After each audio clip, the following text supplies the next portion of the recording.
All right, good afternoon, everyone. This is our second recorded lecture while I'm on leave. So today we're going to cover topic 7.6, which is again on World War One. However, this time I'm kind of going to go a little bit more into detail about some of the topics I mentioned, like some of the court cases, some of the people. So this will kind of give you a really good idea of um, what the effects of World War One, specifically in America, were like. All right, so this is going to be a little bit more in depth. Just so a few more announcements. You should have received the Chapter 21 guided reading notes today. Um, I obviously am not going to be able to collect them until I'm back, but you should have them done by next Wednesday, the 21st. So please make sure you're keeping on track with those. So for the first part of the block today, we're gonna go ahead and listen to this lecture. Then the second part of the block, I'm gonna let you guys take some time to work on the DBQ, which is on World War One. You will only have the second portion of the block to work on it, so you will complete it in class and turn it into the substitute teacher. Okay. And as a reminder, if you have any questions, if you have any comments, concerns, whatever it may be, please email me, get in contact with me so I can help you out. So, topic 7.6 focuses more on how is America itself at home being affected by the war. So, government power is strengthening. You know, we talked about the role of government in terms of propaganda and uh, expanding the military. So we're gonna focus on specifically the legislation that use government power to push these pro-war messages, boost the U.S.'s economy to prepare for war, all kinds of stuff like that. So uh, during wartime, this happens repeatedly. A government's power is usually expanded greatly. So the U.S. was only involved in World War One for 3 years. So it wasn't in it for the entire duration of the war. However, Wilson's federal power was greatly expanded. So the war ends in 1918, um, which, for broader context in the world to talk about what's going on, the Russian Revolution has already happened. Uh, the USSR is being formed, which is going to contribute to something we'll talk about today called the Red Scare, the first Red Scare, because there were a couple. Um, so we have stuff like that going on. World War One has ended. Um, for relevance to us, the Treaty of Sèvres was signed. Armenia has independence in its first republic. However, it is short, as it's going to be taken over by the Turkish Republic pretty soon. But in the U.S., the war ends in 1918, and the government basically accrues expenses of 32 billion for whatever they did during the war. And 32 billion is an insane amount. Even today it's an insane amount. I mean, for, the debt our government's in right now, we might be like, oh, 32 million or 32 billion, it's not that much. However, uh granted the rates of inflation and whatnot, 32 billion was a stunning amount of money in which the US spent to fund the war.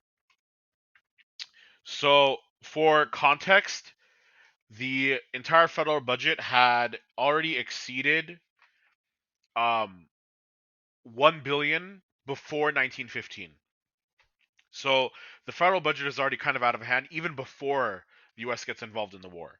So just to give you some context, we might see some economic hardships that will lead to another historical development, which we'll focus on in a bit. So to raise money, okay, the government would sell something called Liberty bonds to the public. They were loans essentially from the American people. So uh, they would get the bonds back, accruing with interest. Um, but with the Liberty bonds, there was about 23 billion for the war raised, and then there were a bunch of new taxes at the time, which also raised another 23 billion. Here we see a poster of propaganda, which is appealing to the Americans' duty to provide for the war, whether it's their tax money, them actually serving. We talked about that on Monday. So just to kind of, because I mentioned Liberty Bonds on Monday, I did want to go over and kind of explain what Liberty Bonds were.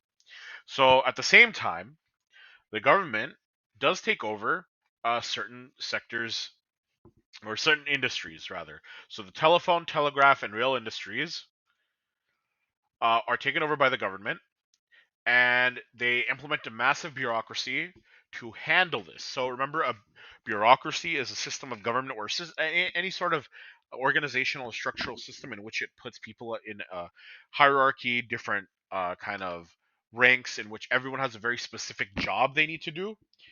Um, and if you're wondering why this kind of sounds familiar, this is because this is some of the stuff that the populists were advocating for a little bit before, and now we see them as actual policy implementations during this time. Was it for the sake of what the populists were advocating for?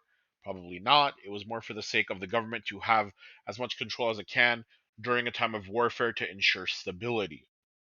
Okay. Um, the U.S.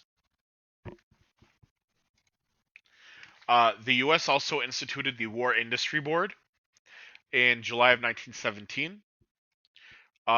This basically turns every sector of, not every, I'll say every sector of industry and agriculture uh, towards producing and purchasing of military supplies. Okay, so the U.S. is fully investing its industrial sectors into producing for the military. Okay, um, this was done for two reasons. One, they wanted to make sure that the US itself was going to be well suited for the war, but also, as we talked about, the US did supply a lot of materials to its allies. The US wanted to make sure the European allies were well sustained as well. Another governmental organization established was the National War Labor Board, established in 1918. Um, I talked about this a little bit on Monday. This was the organization in which it would uh, mediate or deal with labor disputes. So remember, we talked about like the AFL being pro-war. Other organizations were anti-war. So the National War Labor Board, or the NWLB, would have been the organization to kind of settle these disputes. What it would do is essentially it forced industry to create things like an 8-hour workday. Um, and they hoped that, appeasing to this goal of laborers, that they would not strike. Okay, so here's another goal of the progress, or of the populace, that we see kind of being manifested during this time. Okay, as we talked about on Monday, freedom of speech is going to be impacted in the U.S. for American citizens. Um, so I talked about a few of the legislations passed, but I did want to go more in depth into them. Um, So let's talk about the Espionage and Sedition Acts. So I talked about this briefly on Monday, um, but I want to get more in depth into this. So the government decided to basically say that individual civil liberties don't matter in a time of war, or in the time of this specific war. So it's going to take measures to secure itself and to secure its European allies, even if it means infringing upon the civil liberties of its citizens. So, even though, or rather, because there was such staunch opposition from a good amount of Americans, Congress passed the Espionage Acts in 1917 and the Sedition Act in 1918. What the Espionage Act did is that it prohibited anybody from using the U.S. mail system to interfere with the war effort or with the draft that was, set in place by the Selective Service Act, which is still in power, or still in place today. Talked about that. Um, so yeah, anybody who would send mail to maybe to emphasize or express their um, disinterest in joining the war, even if it's just slight like uncertainty. The Espionage Act um, would find that person guilty of espionage and would charge them, would most likely imprison them during the war at least.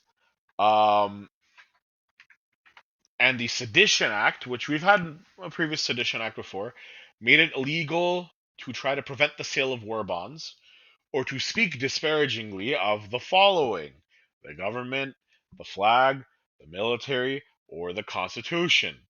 Now, I want you to take a minute to think, does this align with US values that we've seen the Constitution being built upon? Right? First Amendment that was adopted in our Bill of Rights to ratify the Constitution was to ensure that everybody has the freedom of speech, even to express their dissatisfaction with the US government. So the Sedition Act quite literally, and this has been done before during Jackson's time, quite literally violates the First Amendment. But the US says, yeah, we know we're violating your civil liberties, but for the sake of the war, it doesn't matter. So, uh, these two acts were some of the biggest pieces of legislation in which it violated American liberties.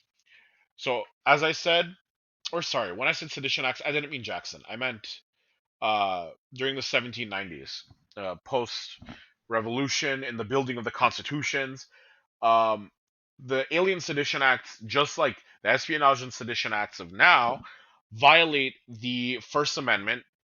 Um, but because they were worded vaguely, it gave courts the ability to interpret them in a way that would deem them constitutional. About 1,500 people were arrested in 1918 for simply criticizing the government or the war.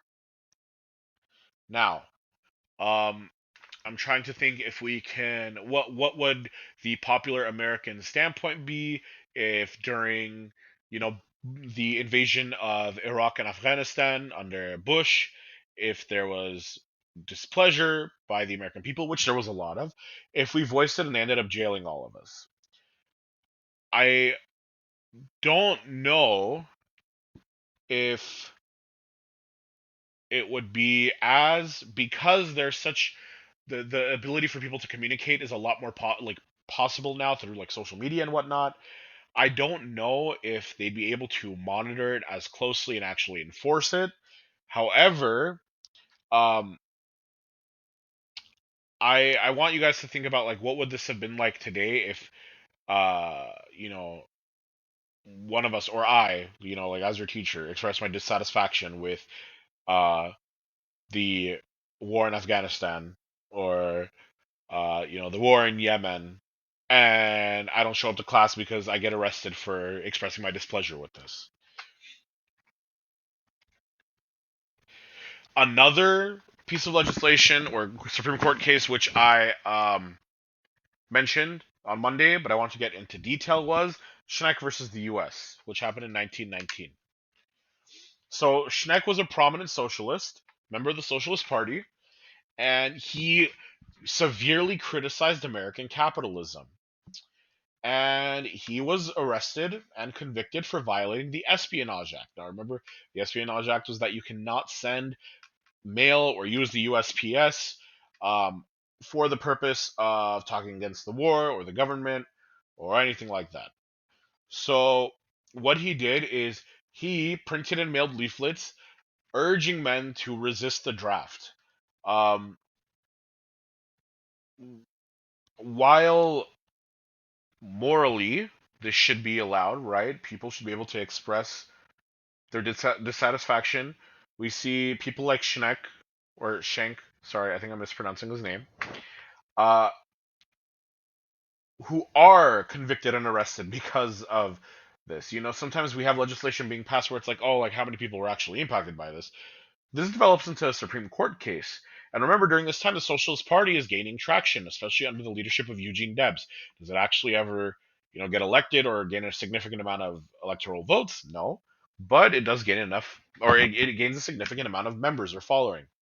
Schenck argued that the draft was a violation of the 13th Amendment, whose ratification had abolished slavery. So uh, he's comparing the 13th Amendment, or sorry, rather, he's comparing enslavement and slavery to Americans being drafted. I'm interested to hear what your thoughts are. I wish I were there with you so we could have this conversation. However, I think I'll give my view on this um, as unpolitically as I can. However, the fact that one compares a mandatory draft with enslavement or the slavery that was happening, for a few hundred years in America, is quite tasteless, and I think it's tone deaf, and it goes to show you how seriously the problems of African Americans were taken in this country. However, in any case, I digress. The reason why Schenck argued this was that he said it was kind of in a form. It was a form of enslavement. Um, this is because the 13th Amendment says involuntary servitude, which is why the draft would fall under that. However, again, I think it's a bit tasteless to compare this to that. Um, but yeah, so that's the basis in which Schenck was arguing the unconstitutionality of the draft. So one of the Supreme Court justices, Justice Oliver Wendell Holmes, ruled that someone's freedom of speech and other civil liberties were not absolute, and I think we need to kind of uh, take this into mind. When it says not absolute, that means they're not always there. So they can kind of pick and choose uh, when they want to protect your civil liberties and when they are willing to violate it for the sake of pushing a goal. Okay? He says that so going back to what I was saying, he says that their civil liberties were not absolute and can be in fact curtailed if one's actions posed a clear and present danger to those, or sorry, to others or to the nation. Um, I think it's pretty clear on how easily the Supreme Court justices would be able to spin this as Schenck being a danger to the U.S. by violating the Espionage Acts. Um, this is kind of similar to, like, you cannot yell fire in a crowded theater if there is no fire. So that's a violation of my First Amendment. Technically, it violates my freedom of speech, but it's for the purpose of protecting, you know, the people around me. So in some instances, yes, it's for the greater good. In other instances, like this, we see it's for a political mission or a political goal. Um, Also, if you have any questions from the lecture, I know I'm kind of going a little bit quickly with this. Please don't hesitate to reach out to me. Okay, I'm going to try to get through all this by the end of the first block so we can make sure you have as much time as necessary for the DBQ. Once it hits like the 45-minute mark, I'll uh, I have my eye on the timer, so I'll see it and I'll let you guys transition to the DBQ, and then you guys can watch the rest of us on your own time. Um, in any case, these laws became really good precedent to suppress anyone who voiced these unpopular opinions. Okay. We also have the Committee on Public Information. Okay. The videos we watched on Monday mentioned this. So there were government leaders. They were aware that the public was divided about the war. They knew not everyone was on board. They knew there were a bunch of um, political, I guess, what's the word I'm looking for? Disputes on whether or not the U.S. should be getting involved in this war. So the government creates an entire branch, or sorry, the USFG, the U.S. federal government, creates this entire other section of the government or other governmental organization called the Committee on Public Information, solely for the purpose of publishing wartime propaganda. We talked about this. Okay. And we know from our lecture on Monday that the US was absolutely successful in its propaganda as wartime support increased. However, we know there are consequent negative consequences with it, such as anti-German sentiments increasing, and the suppression of certain ideologies or positions in the U.S. by U.S. citizens. So under this committee, um, there are about 75 million pieces of printed material that were distributed amongst Americans. And a lot of the info published by them was also accessible through newspapers and magazines. So it wasn't just, oh, you'd see a flyer up on the wall. These flyers were distributed everywhere. They were also in the newspaper, magazines. They were very accessible. And they were strategically built to be targeted to everybody. So I think the video mentioned this. This is like one of the most famous pieces of propaganda, which is still popular today. It's obviously been like memeified and whatnot. Um, Uncle Sam saying, "I want you for the U.S. Army." Here we have a propaganda poster being directed towards children. Um, Similarly, we basically have it being targeted to like kind of every group or demographic in America. So Creel, who's heading this, okay, Uh, sorry, the recording app is bugging out a little bit. Okay, so Creel, who is heading this, encouraged journalists to self-censor when reporting war news. Um, and they did this by covering the war basically the way the government wanted them to, and most of them did it. So they would be portraying America as a powerful nation. They'd be portraying Germany as a, like a demonic entity. We've talked about this. Um, So yeah, I think it's interesting that the U.S. dedicated so much of its public resources to create seemingly endless amounts of propaganda that eventually did speak to a lot of American citizens. We saw this poster on Monday. As the war progresses, the committee's messages became more sensational. So they wanted to create kind of this reaction. They wanted to incite these feelings. Okay. So whenever there were lectures or movie theaters, there would be images of Germans being cold-blooded savages, power-hungry Huns, um, portraying them as like barbarians. Okay, and we saw this poster the other day. Uh, Another example is like it would become as ridiculous as Americans wanting nothing to do with Germany. So they literally would change the name of something like sauerkraut to Liberty Cabbage. And I think this goes to show you how strong the propaganda was in terms of creating this anti-German sentiment.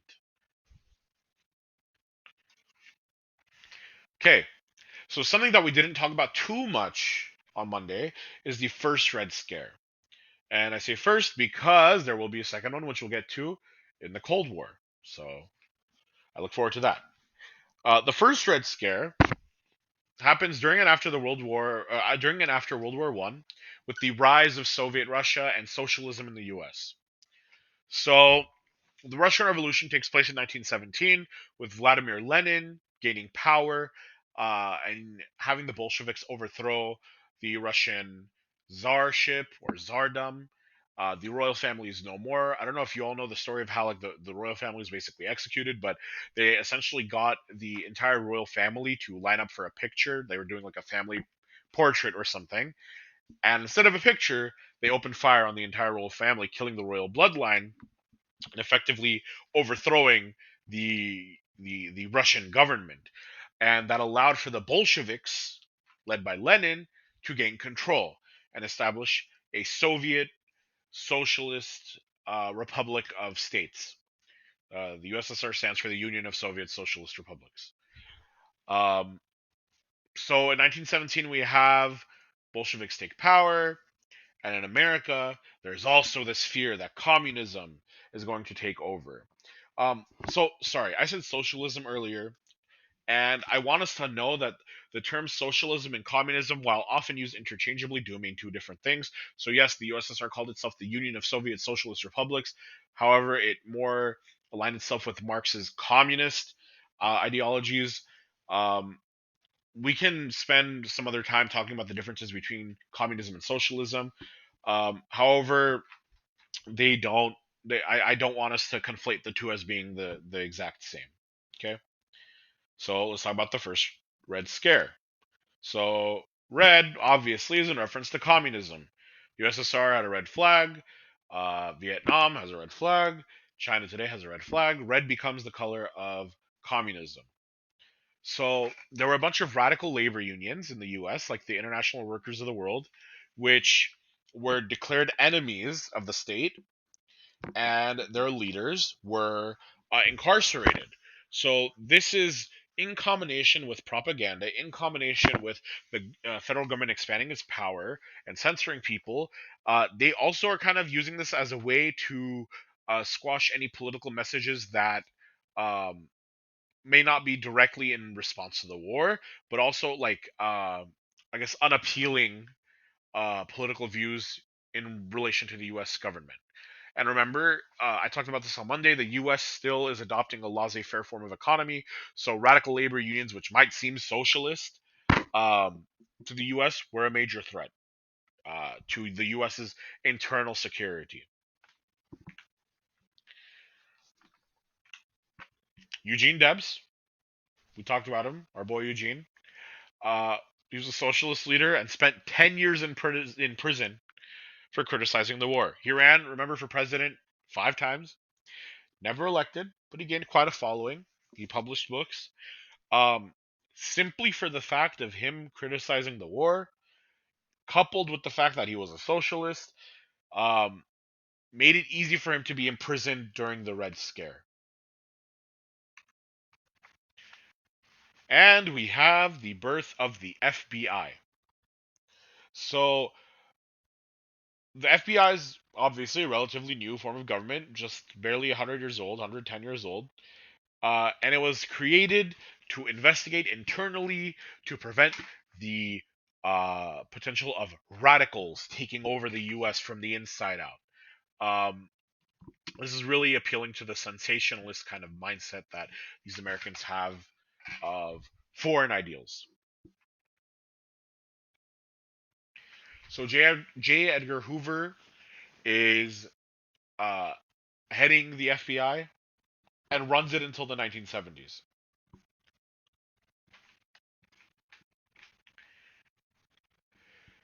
So, with this, we can assume that because these labor unions could sometimes be seen as radical organizations, we have businesses becoming more powerful and unions losing power. Okay? Um, this was done under the guise of making sure radicalism isn't, eating America from the inside out.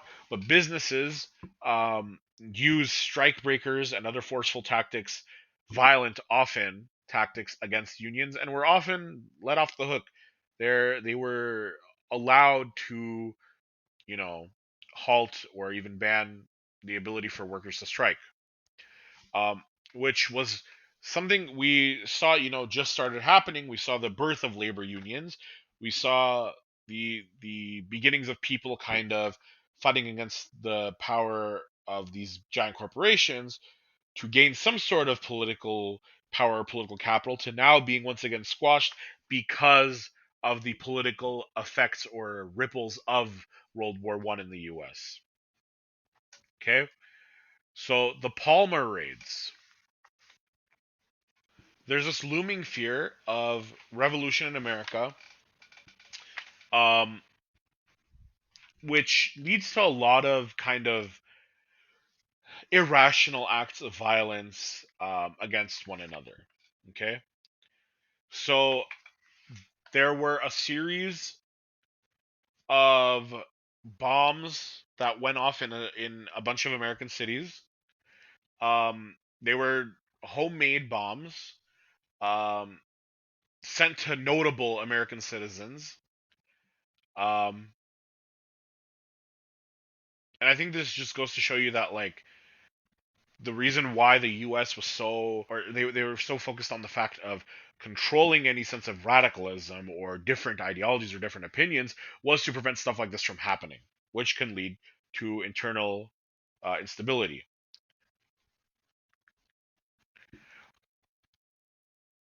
A Georgia senator's maid was unfortunately um, on the receiving end of one of these, and it went off. Another bomb destroyed the front of the Attorney General of the time, Mitchell Palmer, in Washington. His house was destroyed. These attacks sparked this fear into Palmer that it's the communists and it's the radicals um, who are followers of the Russian Revolution who are committing these acts of violence. So Palmer organizes a bunch of raids on suspected, not proven, suspected radical groups around the country. So in the Palmer raids, excuse me, the government goes even farther in terms of ignoring civil liberties, and raided union halls, pool halls, social clubs, gatherings, residencies, homes, anywhere where there was suspicious radical activity going on would have been fair game for the Palmer raids to take place. Um, and this is post-war we're talking about, so this is why we didn't hear about it too much on Monday. But this is after the war, with really the development of the fear of communism encroaching in America.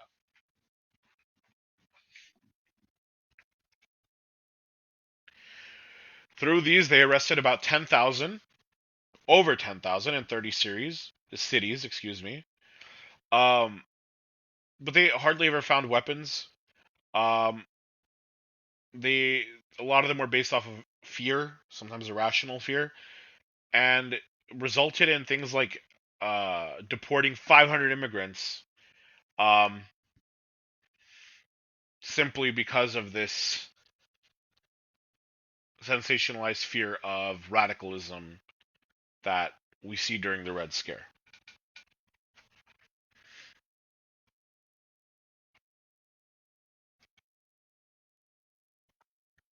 Okay,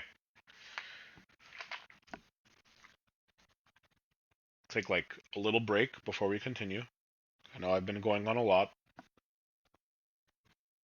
I hope everyone's day has been going well. So we talked about this labor force a little bit on Monday, and I want to go more in depth into it today. We know that women are going to be filling assembly line positions. We know that black people in the Great Migration are going to be taking up these positions. And we know that when the veterans come back looking for their old jobs, there's going to be a lot of unhappiness, to say the least.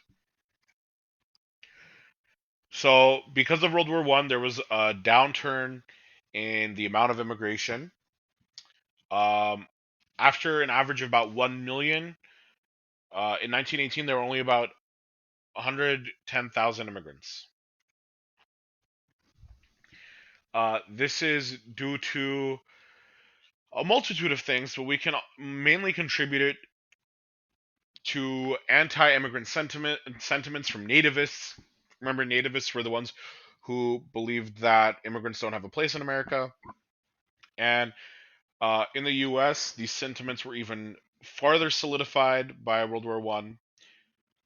Even though the U.S. Army had a bunch of immigrants serving, there would be stories that Americans would hear of German soldiers, sometimes real, sometimes exaggerated, um, to create this feeling of hostility towards Germans. And eventually, this is going to lead to Americans feeling this hostility towards Americans of German descent.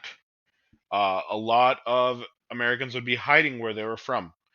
Russian immigrants similarly were demonized because they were feared to be possible anarchists or communists, since the Red Scare was becoming such a popular sentiment during the time. So we see here as the U.S. being once a beacon of hope and a beacon of opportunity, is kind of closing its doors, becoming more isolationist and nativist. Um, and we'll talk about this in a future topic, but there is a much larger I guess, uh, restriction put on the amount of immigrants able to come in.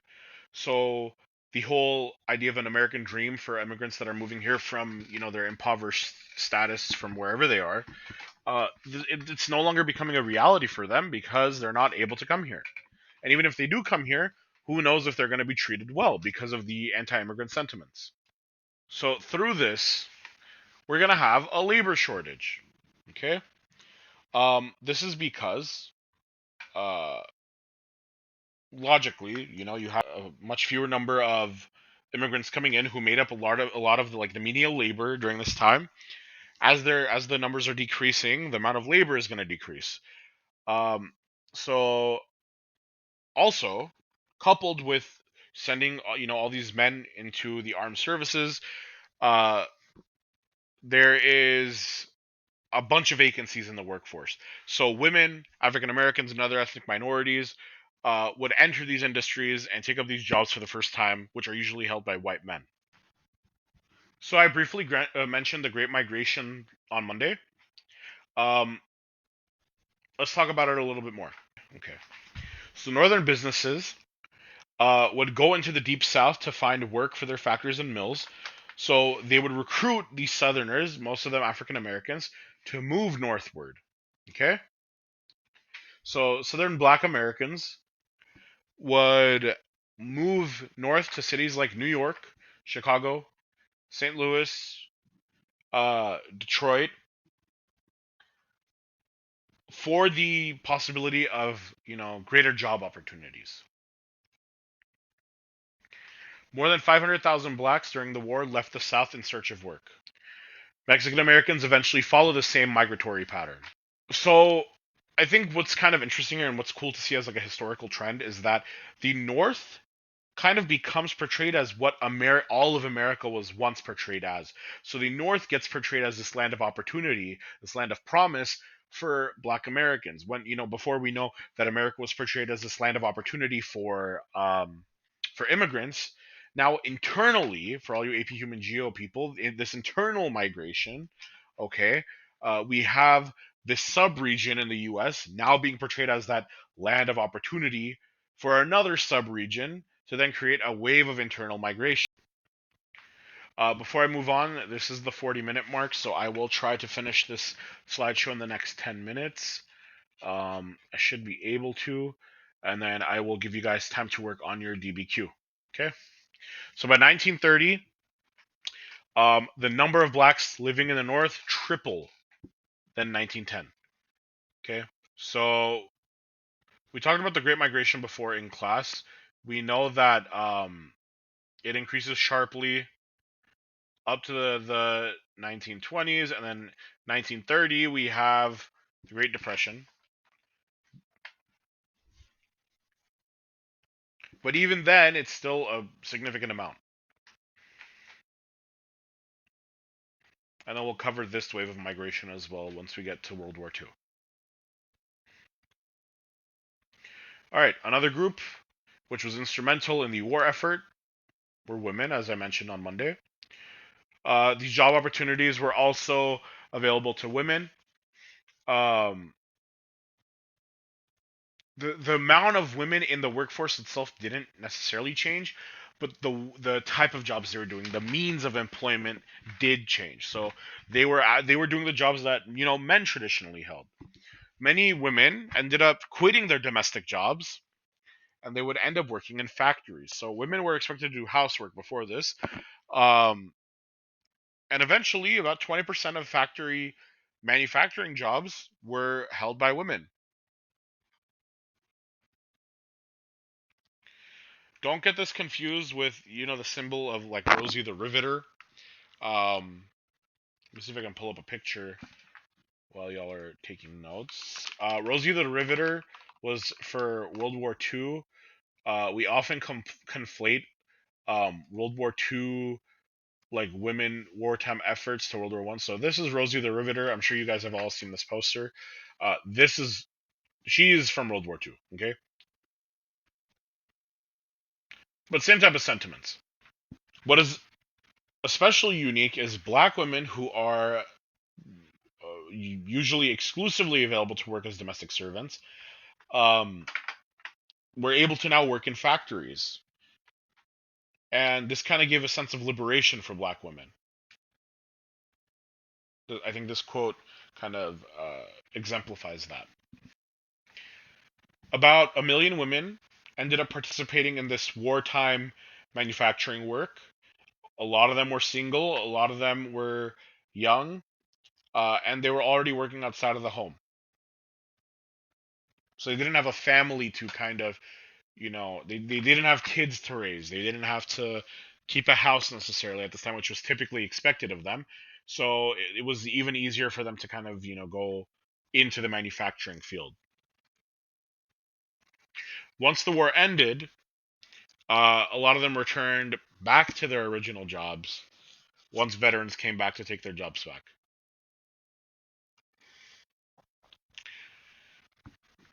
Uh, Interestingly, a lot of unions that were dominated by males would encourage women to go back to their usual stereotypical domestic roles, um, which I think the U.S. has done consistently. As we've seen, women, even like in times of war, women have always been seen as, as an example, Republican motherhood, or they're seen as uh, the examples of what American motherhood ought to be.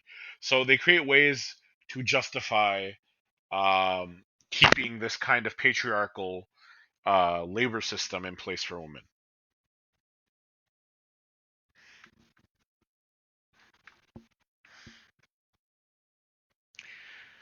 Now let's talk about the Red Summer, not to be confused with the Red Scare.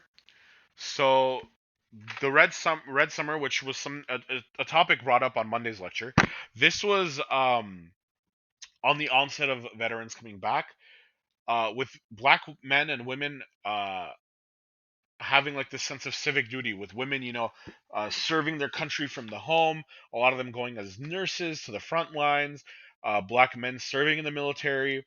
They now have this idea that, and rightfully so, that they have a civic duty. They've served their country well. And we see here that over 1 million African Americans responded to the draft calls. And about 370,000 black men were officially inducted into the army.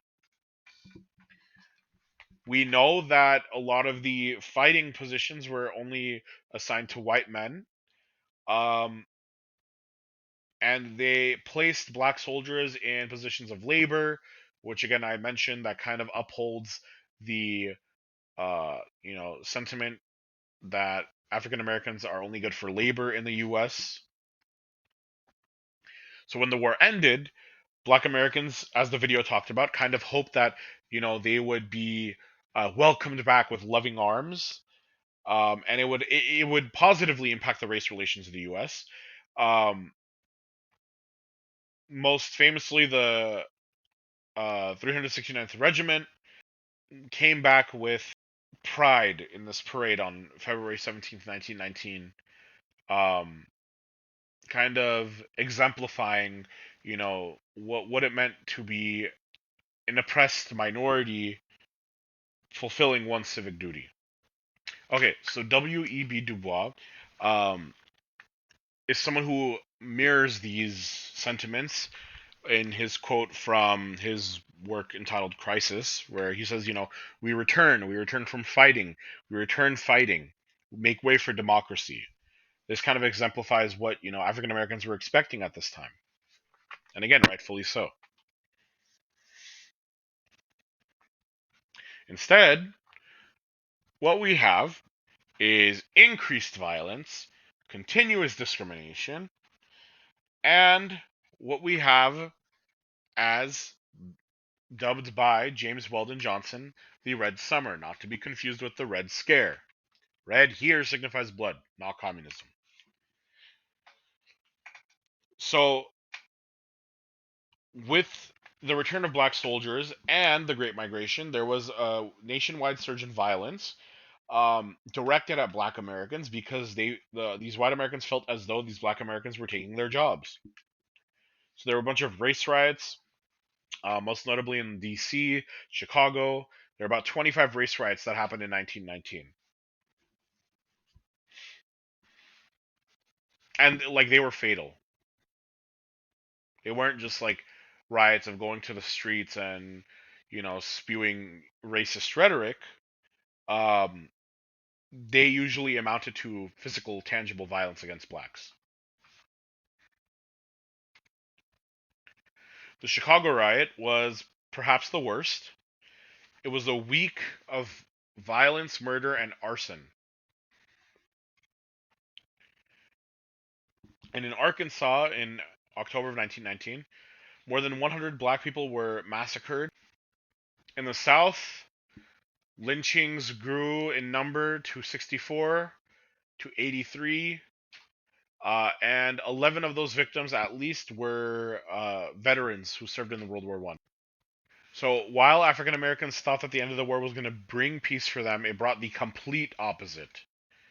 So here are the key takeaways from today's lecture.